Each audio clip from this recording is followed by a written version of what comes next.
आपने शिक्षा जैसे क्षेत्र को चुना, जिस क्षेत्र में किसी सरकार को कामयाबी नहीं मिली, इसके पीछे कोई खास मकसद? मैं सरकारी स्कूल से पढ़ा हुआ विद्यार्थी हूँ, तो वहाँ मैंने पढ़ते हुए देखा कि इतने टैलेंटेड बच्चे हैं, वो कहीं पहुँच नहीं पा रहे, गांव तक जानकारी नहीं पहुँच रही। ये तो भला हो इंटरनेट का, गांव के लोग कैसे सफल हो। मेरी इस मुहिम का वही लक्ष्य है। कमी आज भी कहाँ देखते हो आप? क्यों गाँव के बच्चे उस मुकाम को हासिल करने से चूक जाते हैं जिसके वो काबिल है? पैसे ना होने के कारण, अपॉर्चुनिटी ना होने के कारण, जानकारी ना होने के कारण उनको ये नहीं पता कि जाना कहाँ है। अगर उनको ये पता लग जाए कि जाना कहाँ है, मुकाबला बराबर का होगा। ये तो कुछ ऐसा मुकाबला हुआ कि एक आदमी दोनों टांगों पे दौड़ रहा है और एक आदमी की एक टांग आपने बांध दी है। इतना स्टाफ आपने रखा हुआ है, फ्री कोचिंग देना, फ्री एजुकेशन लड़कियों को देना, वो भी सरकारी कॉलेज को आपने चुना, ये क्या प्रोस्पेक्टिव था? इस दुनिया का अगर सबसे बड़ा दलित कोई है, अंडर प्रिविलेज्ड है टू बी प्रिसाइज, वो लड़कियां हैं। उनको एक मौका मिलना चाहिए कि वो कुछ नया कर लें। मैं एक बार उस कॉलेज में गेस्ट गया हुआ था, उन बच्चियों की आंखों में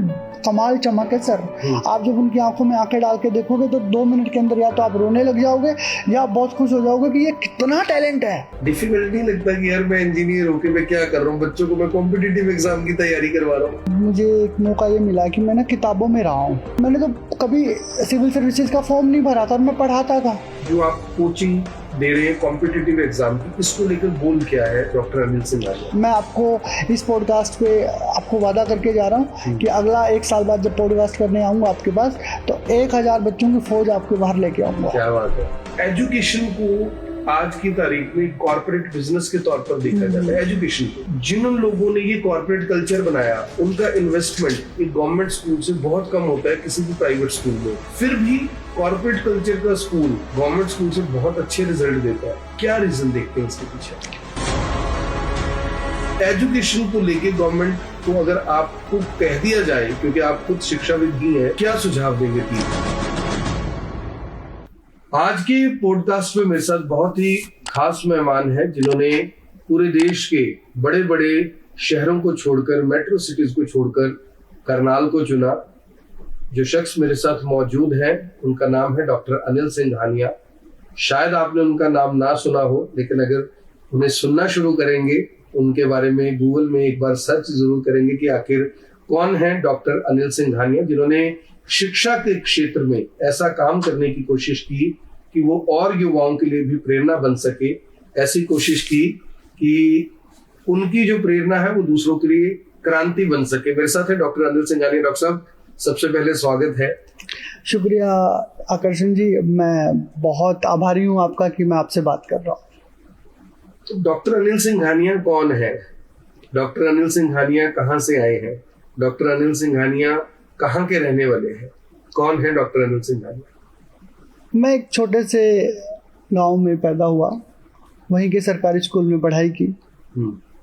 पढ़ने में ठीक ठाक था, गुरुओं का आशीर्वाद था और परमात्मा ने रास्ता दिखाया। और 10वीं क्लास में मैंने डिस्ट्रिक्ट टॉप किया। और फिर कुछ लोगों ने कहा कि इस गांव में शायद इस पोटेंशियल के लिए जगह नहीं है, तो मैं आपके शहर करनाल की शरण में आया। वहाँ पर पढ़ाई लिखाई की और उसके बाद कुछ नौकरियों के साथ साथ मैंने एक कंपनी का निर्माण किया जिसका नाम है यंग इंडिया लीडरशिप। वो देश की टॉप 10 सेफोलॉजिस्ट कंपनियों में से एक है और देश में 10-12 स्टेट्स में और 2 आम चुनाव में हमने काम किया। और भारतीय राजनीति को समझते हुए, चुनाव के काम को समझते हुए हमने उस क्षेत्र में भी अच्छा करने का प्रयास किया। वहाँ अच्छा प्रयास करते करते देश घूमने का मौका मिला। देश घूमते घूमते देश की समस्याओं का ज्ञान हुआ। उसमें से एक समस्या शिक्षा जगत से जुड़ी हुई, जिसमें मुझे लगा कि बहुत सारे लोग सिर्फ इसलिए कामयाब नहीं हो पाते क्योंकि उनको कामयाबी का रास्ता नहीं पता। बहुत सारे लोग सिर्फ उनको यही नहीं पता जाना कहाँ। उनमें सारी पोटेंशियल है, वो कहीं भी पहुँच सकते हैं, पर गाड़ी में पूरा तेल है, गाड़ी का इंजन बहुत बढ़िया है, तेल की टंकी फुल है, टायर नहीं है, किंतु स्टार्ट करने के बाद सब कुछ है। स्टार्ट करने के बाद पहुंचना कहाँ ये नहीं पता। तो काम करते करते लगा कि इस क्षेत्र में काम करना चाहिए, तो मैं शिक्षा के क्षेत्र में काम करने लगा। थोड़ा बहुत जो काम कर रहा हूँ वो आप लोगों के सामने। तो आपने कहा कि आपने डिस्ट्रिक्ट टॉप किया, तो जहां तक मैं जानता हूँ कि करनाल में तो अनिल सिंघानिया के नाम से किसी ने डिस्ट्रिक्ट टॉप नहीं किया, तो मूल रूप से कहाँ से है? क्योंकि जब सिंघानिया शब्द जुड़ता है, मैं फिल्मों में देखता हूँ कि बड़े बड़े जो यार्ड्स हैं, बड़ी बड़ी जो राजस्थान की रियासतें हैं, उनके जो सर्वा हुआ करते थे वो सिंघानियाज होते थे। तो डॉक्टर अनिल सिंघानिया कहाँ से हैं? देखिए, ये जो टाइटल है ये मेरे गांव को समर्पित है। मेरा गांव जींद जिले में है, सिंघाना, और ये महाराजा और ऋषि श्रृंग ऋषि की धरती है, देवभूमि इसको बोला जाता है। मैं वहाँ पैदा हुआ और एक साधारण किसान परिवार में पैदा हुआ। मेरे पिताजी साथ में अध्यापन का काम करते थे और मैं सरकारी स्कूल में ही पढ़ाई की है, गांव के सरकारी स्कूल में पढ़ाई की है। और वहाँ पर गुरुजनों का आशीर्वाद मिला, वहाँ पर लोगों ने मुझे एक माहौल दिया, परिवार का माहौल पढ़ने पढ़ाने के लिए ठीक था। पास आउट वहाँ से है। मैं पहली क्लास से लेकर 10वीं क्लास तक वहाँ पढ़ा और वहाँ से मैंने डिस्ट्रिक्ट टॉप किया। फिर मैं आपके शहर करनाल में आया और करनाल ने मुझे अपना लिया। और करनाल की एक खूबी है कि किसी को भी अपना लेते। यस, करनाल में कोई भी आके ना चुनाव लड़े उसको भी अपना लेता है। देखिए, इस विषय में तो आप बेहतर जानते हैं, किंतु ये करनाल अपना लेता है। करनाल का नेचर कमाल का है। हाँ बिल्कुल, तो स्वागत करता है। बिल्कुल सर, मैं बहुत सारे उन लोगों का धन्यवाद करना चाहता हूँ जिन्होंने 16-17 साल के लड़के को करनाल में बहुत कुछ दिया, पढ़ने की जगह दी, बैठने की जगह दी, मंचों पे जाने की जगह दी। मैं थोड़ी बहुत गीत कविता करता हूँ, उनको सुनाने का मौका दिया। और सांस्कृतिक तौर पर करनाल बहुत सुदृढ़ है। तो उस समय के जो लोग काम कर रहे थे, मैं उन सबका धन्यवाद करता हूँ। शायद उन लोगों ने बोलने का मौका दिया, तभी मैं आपके साथ बात करने के लिए आज यहाँ पहुँचा हूँ। आप, जहाँ तक मैंने आपके बारे में देखा है, जानता हूँ कि आप मुंबई, कैलकाटा, हैदराबाद, बेंगलुरु, नोएडा, गुड़गांव, दिल्ली, आपके अच्छे लिंक्स हैं सभी जगह पे। लिंक्स मतलब कि आप वहाँ पे रियल एस्टेट का काम कर सकते थे, क्योंकि पॉलिटिकल भी आप लोगों के साथ पॉलिटिकली भी जुड़े हुए हैं। लेकिन आपने शिक्षा जैसे क्षेत्र को चुना, जिस क्षेत्र में पिछले लगभग 75 साल से, जब से देश आजाद हुआ 78 साल से, किसी सरकार को कामयाबी नहीं मिली। सब लोग इस पे बहुत दावे करते हैं, वादे करते हैं, सरकारें बदल जाती हैं, लेकिन शिक्षा व्यवस्था जहां सरकारी स्कूलों की पहले थी आज भी वही है। फिर भी आपने उसी क्षेत्र को चुना, इसके पीछे कोई खास मकसद? खास मकसद, मैंने ना मेरी बातचीत में आपको बताया कि मैं सरकारी स्कूल से पढ़ा हुआ विद्यार्थी हूँ। सरकारी स्कूल के अपने चैलेंज हैं। सरकारी स्कूल में जब कोई बच्चा पढ़ता है तो अलग अलग तरह के लोग साथ पढ़ते हैं। मतलब हम लोगों की पढ़ाई भी दो तरह की हो जाती है। तो वहाँ मैंने पढ़ते हुए देखा कि इतने टैलेंटेड बच्चे हैं, वो कहीं पहुँच नहीं पा रहे हैं। वो मेरा निजी अनुभव था। उसके बाद चुनाव प्रबंधन के कार्य में पूरा देश घूमा, वहाँ के गाँव को देखा। अब भी अगर आप पिछले 10 साल की लिस्ट उठा के देखेंगे कि सरकारी नौकरियों में हमारे गांव के बच्चों की कितनी भूमिका है या कितने लोग सिलेक्ट हुए हैं, आप देखोगे 5-7% से ज़्यादा नहीं है ऑल इंडिया लेवल पे। जब हरियाणा की बात आएगी तो शायद ये 20-22-25% हो सकता है, किंतु ऑल इंडिया लेवल पे नहीं है। तो वो एक मुझे हमेशा एक लूप होल दिखा है कि जिस पे काम कर। देखिए, गाँव पिछड़े हुए नहीं है, गांव तक जानकारी नहीं पहुंच रही है। और ये तो भला हो, ये तो भला हो इंटरनेट का। ये जो 10 साल में इंटरनेट आया, इंटरनेट गांव में पहुंचा, इंटरनेट ने गांव में पहुंच के बच्चों को ये बताया कि ये हो रहा है। गांव के कुछ बच्चों ने कोशिशें की, फिर समस्या याद, जो जिन बच्चों ने कोशिशें की वहाँ के एग्जाम्पल बने, किंतु काम के लिए उनको भी गांव से बाहर आना है। वो वापस गांव को सेवाएं नहीं दे पा रहे हैं, क्योंकि रोटी का मसला है, पेट का मसला है, और बड़े बड़े लोन्स हैं। तो वो शहर में है, शहर में अपने आप को स्थापित किया, तो उनकी पूरी एनर्जी उस स्थापना में चली गई। गांव फिर वहीं रहे। What about next generation? तो गांव कैसे सफल हों, गांव के लोग कैसे सफल हों, गांव में हर एक बच्चे को वो कैसे मिले जिसके वो काबिल है। मेरी इस मुहिम का वही लक्ष्य है। और मैं बिल्कुल एक छोटी सी बात बता दूं, मैं जब क्लास में पढ़ता था, क्लास 1 से लेकर क्लास 10वीं तक, मेरा एक साथी था शमशेर। अमूमन मैं पहले नंबर पे आता, वो दूसरे नंबर पे आते। कंपटीशन था। मेरे को उस समय भी एक बात समझ थी कि मैं पहले नंबर पे नहीं हूँ। वास्तविकता में वही पहले नंबर पे था जिसको कागज दूसरे नंबर पे दिखाते थे। मैं एक ऐसे घर से पैदा हुआ जहाँ पर जमीन का टुकड़ा ठीक है, खेती ठीक है, पहनने के लिए कपड़े ठीक हैं, मेरे पिताजी के पास सरकारी नौकरी है, लिंक्स ठीक है, उन्हें उस समय की बात कह रहा हूँ, सब कुछ ठीक था। शमशेर के घर में लाइट नहीं थी, शमशेर के घर में भोजन की व्यवस्था नहीं थी, तो भी वो शमशेर उस क्लास में दूसरे नंबर पे आ रहा था। मुझे हमेशा ये लगता था कि शमशेर बहुत बड़ी चीज़ बनेगा, किंतु वक्त के थपेड़े देखिए, किंतु आज परमात्मा ने मुझे एक ठीक मुकाम पे पहुंचाया। शमशेर मेरे से बड़ा टैलेंट होके वहीं गांव की गलियों में कहीं गुम हो गया, और शायद उनकी कोई पढ़ाई भी पूरी नहीं हो पाई ऑफिशियली। मुझे बेहद अफसोस है इस बात का। ये मैंने एक एग्जांपल दिया है, मेरे पास ऐसे बहुत, आपके पास भी होंगे कि आपको लगता हो यार वो आदमी बहुत टैलेंटेड था, किंतु ना दिशा मिली ना दशा मिली, और वो टैलेंट केवल वो शमशेर का नुकसान नहीं है, वो मेरा नुकसान है, वो उसके परिवार का नुकसान है, वो सोसाइटी का नुकसान है, वो देश का नुकसान है। तो मैं जो आज आपने बात कही, मैं क्लास में सबसे आखिरी पंक्ति में बैठता था, पंक्ति नहीं, मैं आखिरी बेंच पे बैठता था। मुझे आज आपकी बात से एहसास हुआ कि जो मेरी क्लास का टॉपर था, मैं नाम नहीं लूंगा, जो मेरी क्लास का टॉपर था वो आज उन्हीं गांव की गलियों में घूमे। कल मेरी उससे 6 साल बाद बात हुई, तो वो कह रहा था कि मैं खेत खलिहानों में हूँ, आजकल जीरी वीरी कुछ लग रही है। तो आप सोचिए कि जो आपने बात बोली आज मुझे वो क्लिक कर रही है, और कितने ही लोगों को क्लिक कर रही होगी कि वो टॉपर नहीं होंगे लेकिन आज वो टॉपर है। स्कूल में टॉपर नहीं होंगे लेकिन जो स्कूल में टॉपर थे आज वो गुम हो चुके। बहुत बड़ी बात बोली आपने। तो डॉक्टर साहब, ऑब्जर्व क्या किया आपने, कमी कहाँ पे है? ये तो आपने कहा कि भला हो इंटरनेट का, भला हो सोशल मीडिया का, कि आज बच्चे सर्च करते हैं, गूगल पे जाते, बहुत कुछ मिल जाता है। आज भी अगर इंटरनेट ना होता, क्योंकि इंटरनेट पे अगर क्रांति आई है, पॉलिसीज की वजह से आई है, प्राइवेटाइजेशन की वजह से आई है, कंपटीशन की वजह से आई है, कमी आज भी कहाँ देखते हो आप? क्यों गांव के बच्चे उस मुकाम को हासिल करने से चूक जाते हैं जिसके वो काबिल है? 2 तरह का भारत है सर। आप पीजीआई चंडीगढ़ जाइए, अगर आपके पास किसी का फोन नंबर नहीं है और आपकी बीमारी पहले स्टेज की है, आपकी बीमारी लास्ट स्टेज पे पहुंच जाएगी, आपका नंबर नहीं आएगा। अगर आपके पास किसी का फोन नंबर है, किसी एमपी एमएलए का, आप फोन कराइए, आप अपना इलाज उसी दिन करा सकते हैं। आप मेदांता में जाइए, आपके पास पैसे हैं, आप पैसे दीजिए, आप अपना इलाज कराइए।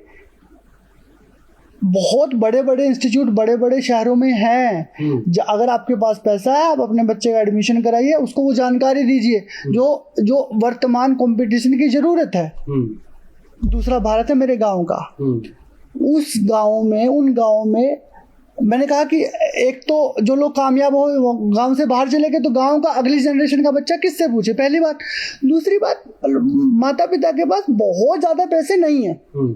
अगर पूरे गांव का आप देखोगे तो हर एक व्यक्ति के पास वो अफोर्डेबिलिटी नहीं है, क्योंकि बहुत सारे लोग खेती और मजदूरी मनरेगा पर ही डिपेंडेंट है।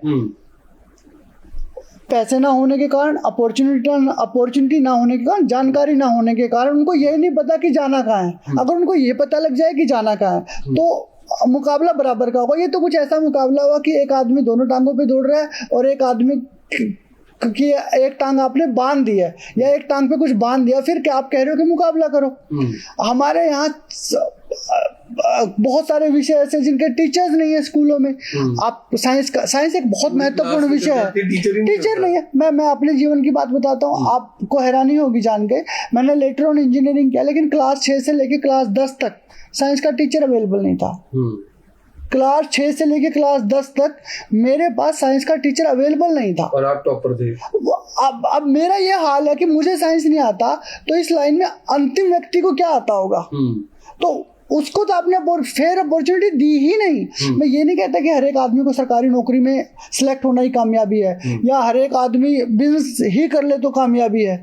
हर एक आदमी को उसके हिस्से की कामयाबी जरूर मिलनी चाहिए। ये बड़ी बात है। लेकिन मैंने जो ऑब्जर्व किया आपको, कि आपके पास जो टैलेंट है, आपका जो अंदर से निकलने वाली वेव्स हैं, वो करोड़ों रुपए कमाने की क्षमता रखती है।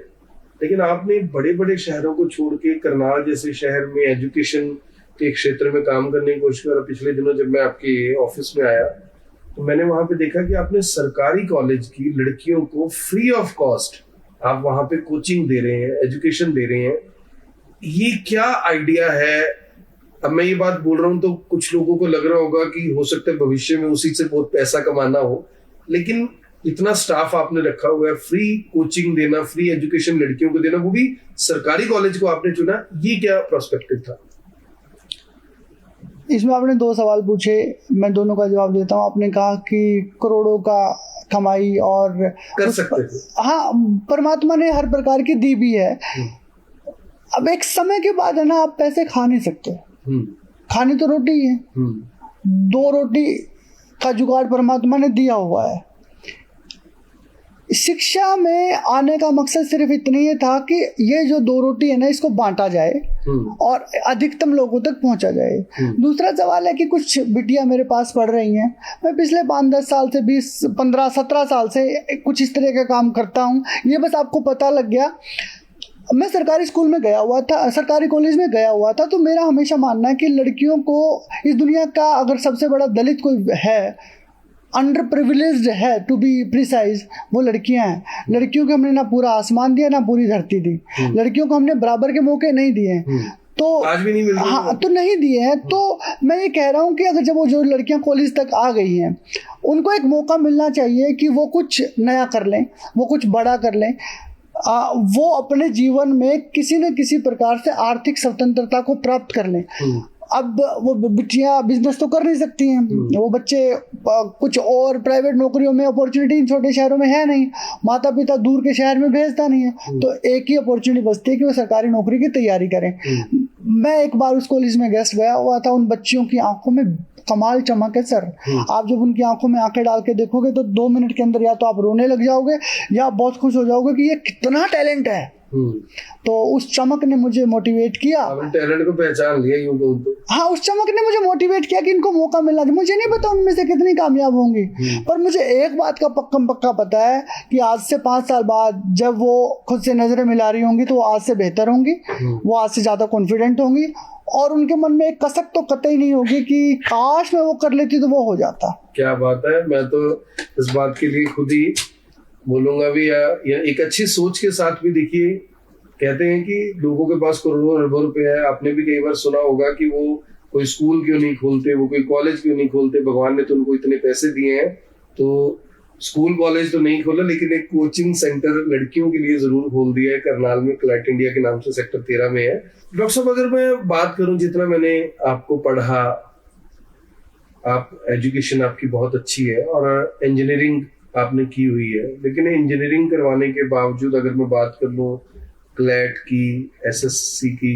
कॉम्पिटिटिव एग्जाम्स की, वो आप सब्जेक्ट्स, अलग अलग सब्जेक्ट्स को पढ़ाते हैं, तो डिफिकल्ट नहीं लगता कि यार मैं इंजीनियर होके मैं क्या कर रहा हूँ, बच्चों को मैं कॉम्पिटिटिव एग्जाम की तैयारी करवा रहा हूँ?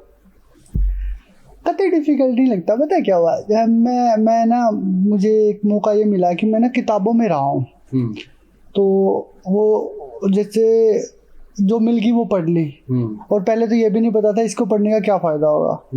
और इंजीनियरिंग करते करते जब मैंने सिविल सर्विसेज को 2011-12 में पढ़ाना शुरू किया, तब मैंने तो कभी सिविल सर्विसेज का फॉर्म नहीं भरा था और मैं पढ़ाता था। तो सब्जेक्ट ऐसे तैयार होते चले गए, पढ़ने का शौक रहा है और उसमें नए एक्सपेरिमेंट करने का शौक रहा है।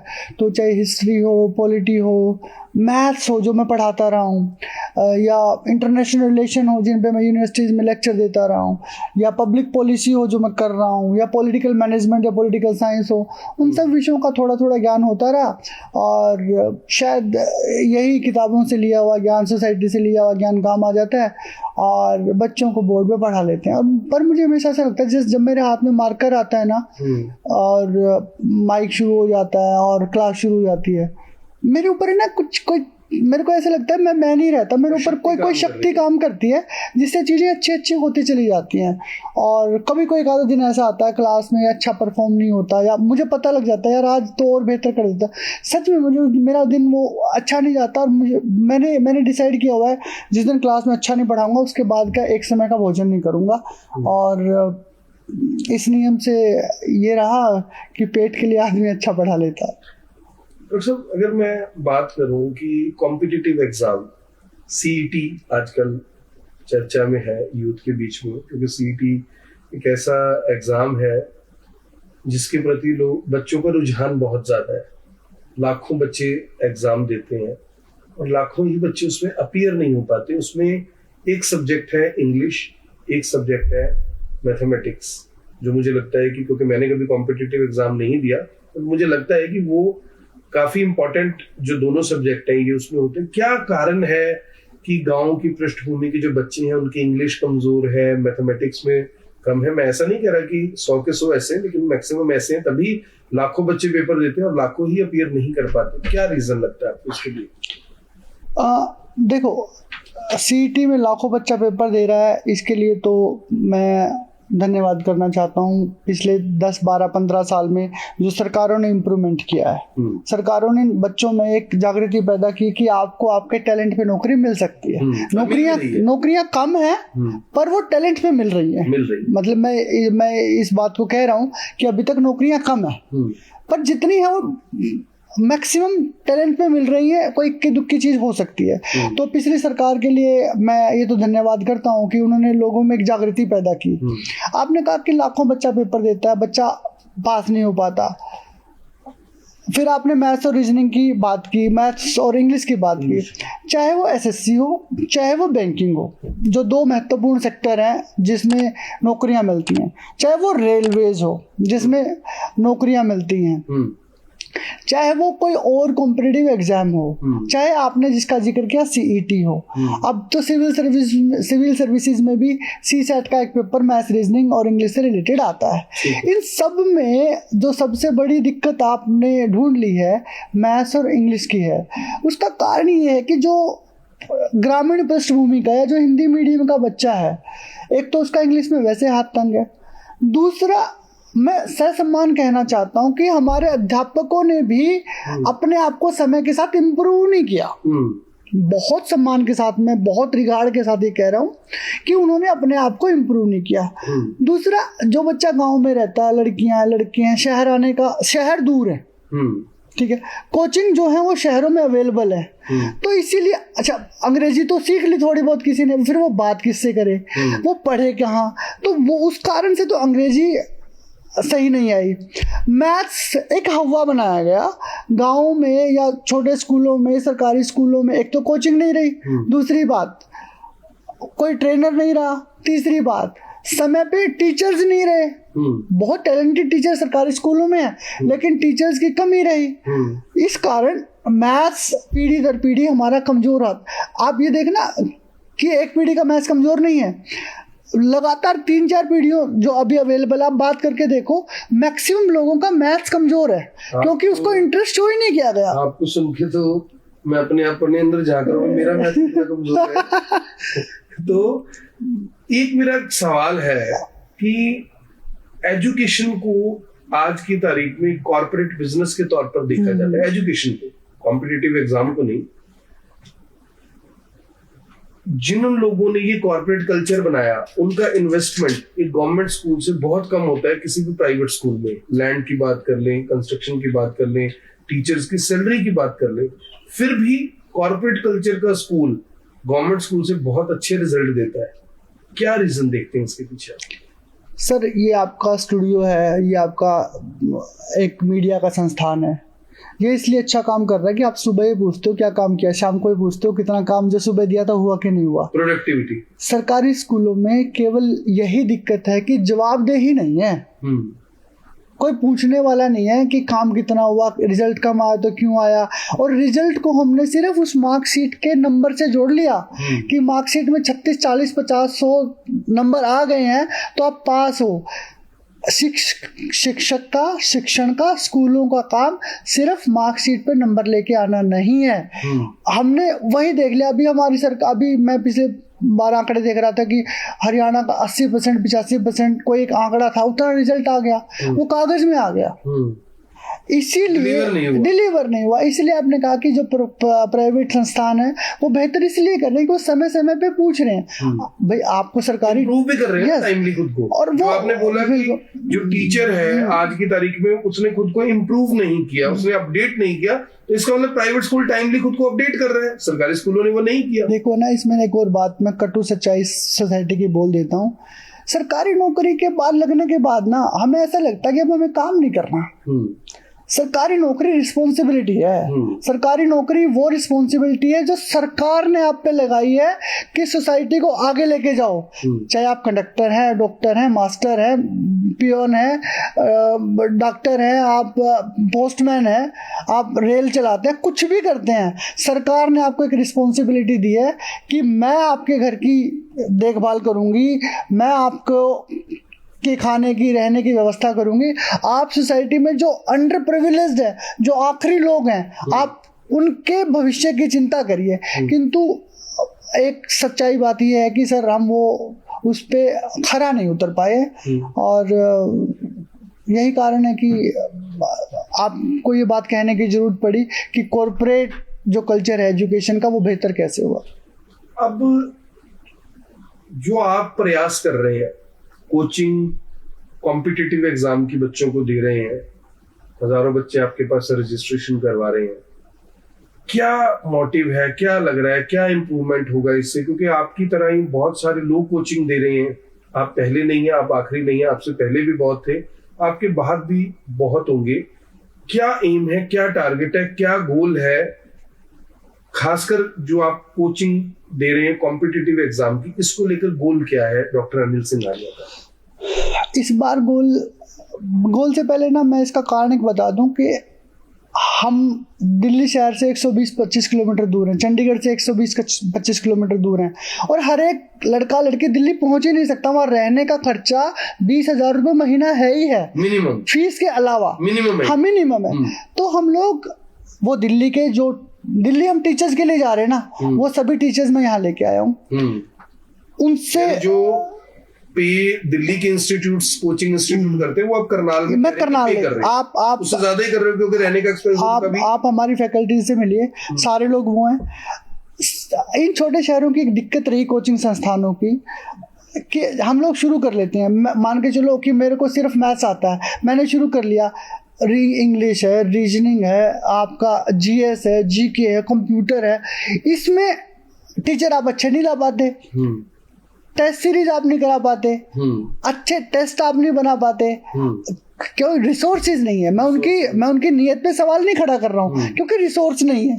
तो परमात्मा ने इन चीजों को दिया है, तो मैं वो सबसे बेहतरीन टीचर इस शहर में लेके आया हूँ, और आसपास के गाँव के लोग, आसपास के जिलों के लोग यहाँ रिकॉर्ड जो यहाँ पर आ रहे हैं, और इस बार का ये प्रयास होगा कि 1000 बच्चा सरकारी नौकरी में 365 दिन के अंदर तैयार करेंगे। क्या बात है, 1000 बच्चा। मैं आपको इस पॉडकास्ट पे आपको वादा करके जा रहा हूँ कि अगला 1 साल बाद जब पॉडकास्ट करने आऊंगा आपके पास, तो 1000 बच्चों की फौज आपके बाहर लेके आऊंगा। क्या बात है। क्या जो गवर्नमेंट की कोशिशें हैं, देखिए एजुकेशन जितनी पिछड़ी हुई 1947 में थी, आज हम वहां तो नहीं खड़े, बिल्कुल, लेकिन जितनी एडवांस 2025 में हम वहां भी नहीं खड़े, बहुत पीछे हैं। गवर्नमेंट स्कूल्स की बात कर लो तो क्या लगता है, ऐसी क्या इम्प्रूवमेंट होनी चाहिए? मेरी सोच है कि अगर कोई एजुकेशन मिनिस्टर है तो उसका वही फील्ड होना चाहिए, तो वो एजुकेशन मिनिस्टर बने। कोई लॉ मिनिस्टर है तो वो एडवोकेट होना चाहिए, कोई हेल्थ मिनिस्टर है तो वो डॉक्टर होना चाहिए। लेकिन हमारी पॉलिटिकल मजबूरियां होती हैं कि डॉक्टर को वित्त मंत्री बना देते हैं, जो सीए होता है उसको लॉ मिनिस्टर बना देते हैं, जिसको किसी चीज का ज्ञान नहीं है वो रेलवे मिनिस्टर बन जाता है। तो क्या आपके हिसाब से इम्प्रूवमेंट्स होनी चाहिए कि कम से कम, क्योंकि एजुकेशन ही वो जरिया है जो सब कुछ तैयार कर सकता है, जो इस देश की नींव बदल सकता है, जो इस देश को बदल सकता है। एजुकेशन को लेके गवर्नमेंट को अगर आपको कह दिया जाए, क्योंकि आप खुद शिक्षाविद ही हैं, क्या सुझाव देंगे? 3 देखो, आपने कहा कि हमारी एजुकेशन में 2 चीजें हैं, गांव की एजुकेशन, सरकारी स्कूलों की एजुकेशन, प्राइवेट स्कूलों की एजुकेशन, एक पूरे देश की एजुकेशन का जब आप कंपेयर अमेरिका और चाइना से करेंगे ना, तो हमारा पूरा देश भी कहीं नहीं खड़ा एजुकेशन में। चाइना का एजुकेशन सिस्टम इतना अच्छा हमने 50 साल में 60 साल में किया है। उनका अपना फेसबुक है, उनका अपना यूट्यूब है, उनका अपना नेटफ्लिक्स है, हमारा नहीं है। हम अपना पैसा फेसबुक को दे रहे हैं, तो ये पैसा अमेरिका जा रहा है, हमारा नहीं है। और हम सबसे बड़े कंज्यूमर हैं। चाइना ने इसको अपना प्रोडक्ट बनाया। हम पिछले कुछ दिनों में जो शोध है ना, उससे बहुत दूर चले गए। कारण क्या है कि पहले लड़ाई तो पेट की है ना, अभी भी हम नौकरी की बात कर रहे हैं।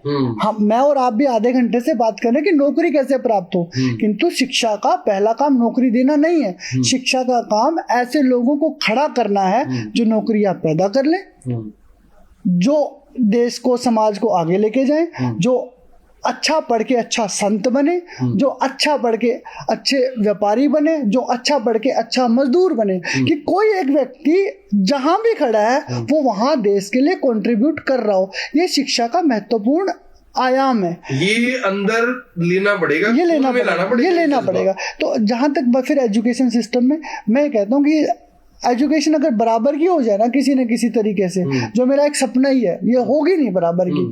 एक ये बराबर की एजुकेशन कभी हो जाए ना, फिर ना आकर्षण को ना अनिल को यहाँ बैठ के बात करने की जरूरत नहीं है। सब बराबरी की दौड़ है, सब बराबरी की दौड़ में बात कर रही है। ऐसे कैसे हो गया? बस वही होता है। अच्छा, मुझे एक बात बताइए डॉक्टर साहब, अब क्योंकि आपने बराबरी की बात कर दी, मैं देखता हूँ कि जो बड़े घरों के लोग हैं वो बहुत ज्यादा पढ़ जाते हैं, जो छोटे घरों के लोग हैं कई बहुत ज्यादा पढ़ जाते हैं, कई कम पढ़ते हैं। लेकिन आज भी जब कुर्सी पे बैठने की बारी आती है तो दर्जा बराबर का नहीं मिलता। उस समय ये एजुकेशन कहाँ जाती है? क्योंकि एजुकेशन तो वही बात कहती है जो आप कह रहे हैं कि दर्जा बराबरी का होना चाहिए।